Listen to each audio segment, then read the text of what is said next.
നിയമസഭയിൽ ഗതാഗത മന്ത്രി ഗണേഷ് കുമാറിന്റെ പ്രസ്താവനയെ തിരുത്തി മുഖ്യമന്ത്രി പിണറായി വിജയൻ. വീഡിയോ കണ്ടിട്ട് വരാം. പ്രൈവറ്റ് ബസ്സിന്റെ മുന്നിൽ കയറി ഓടുന്ന ഒരു സ്വഭാവമുണ്ട്. പ്രൈവറ്റ് ബസ്സുകാർ വളരെ പുതിയ വണ്ടികളായിരിക്കും, അവർ മത്സരിച്ച് ഓടാൻ തയ്യാറാണ്.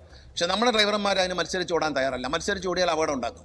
അതുകൊണ്ട് ആദ്യം തന്നെ ഒരു പോളിസി, ഞാൻ മന്ത്രിയായിട്ട് വന്നപ്പോൾ ഒരു തീരുമാനം എടുത്തു, ഈ പ്രൈവറ്റ് ബസ്സിന്റെ തലയ്ക്കൽ ഓടുന്ന പരിപാടി നമുക്ക് നിർത്താം. പ്രൈവറ്റ് ബസ്സുകൾ ഓടുന്ന സ്ഥലത്ത് ഈ KSRTC ബസ് ഓടാതിരിക്കുക അതൊരു നയമായിട്ട് പറയുന്ന പോലെ തോന്നി.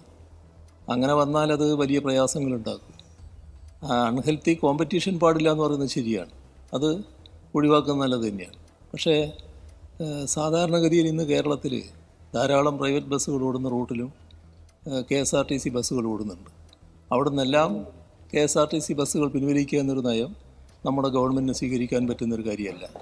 അത് ആ തരത്തിലേക്ക് പോയാൽ അത് വിഷമായി മാറുന്നതുകൊണ്ടാണ് അത് വ്യക്തമാക്കുന്നത്. ഈ വീഡിയോ നിങ്ങൾ കണ്ടു കാണുമല്ലോ.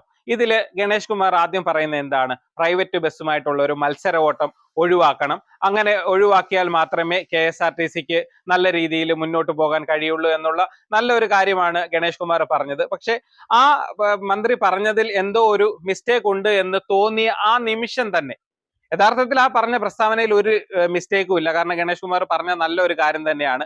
പ്രൈവറ്റ് ബസ്സുമായിട്ട് മത്സര ഓട്ടം നടത്തി നഷ്ടത്തിലാവുന്നതിലും നല്ലത് ആ സമയം ക്രമീകരിച്ച് ഒരു ഹെൽത്തി കോമ്പറ്റീഷൻ നടത്തി പോകുന്നതാണ് എന്നുള്ളതാണ് ഗണേഷ് കുമാർ പറഞ്ഞത്. വളരെ നല്ല കാര്യമാണ്. പക്ഷെ ആ പ്രസ്താവനയിൽ എവിടെയോ ഒരു മിസ്റ്റേക്ക് ഉണ്ട് എന്ന് തോന്നിയ ആ നിമിഷം തന്നെ മുഖ്യമന്ത്രി ഒരു നിമിഷം വിടാതെ ഒരു റിപ്ലൈ ചെയ്തു.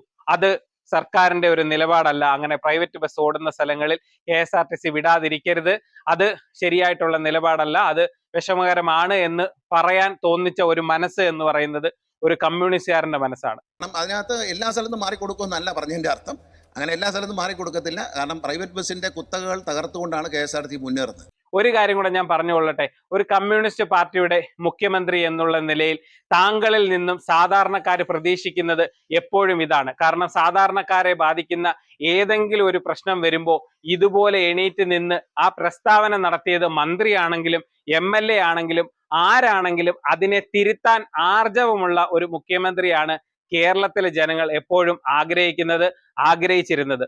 പലപ്പോഴും താങ്കൾ പ്രസ്താവന നടത്തേണ്ട, പല പ്രസ്താവനകളെയും തിരുത്തേണ്ട സമയത്ത് തിരുത്താതെ മൗനമായി അതിന് അനുവാദം കൊടുത്തത് കൊണ്ടാണ് താങ്കൾക്ക് പല രീതിയിലുള്ള വിരോധികൾ കേരളത്തിൽ ഉണ്ടായത് എന്നുള്ളത് ഞാൻ സ്നേഹപൂർവ്വം ഒന്ന് ഓർമ്മിപ്പിക്കുന്നു. ഈ ഒരു കാര്യത്തിൽ, അതായത് ഈ ബസ് ക്രമീകരണത്തിൽ, KSRTCയുടെ ബസ് ക്രമീകരണത്തിൽ ഒരു പ്രശ്നം വരുന്നു എന്ന് തോന്നിയ നിമിഷം അത് മന്ത്രിയെ തിരുത്താൻ, ആ പ്രസ്താവനയെ തിരുത്താൻ താങ്കൾ കാണിച്ച മനസ്സിന് ഒരിക്കൽ കൂടി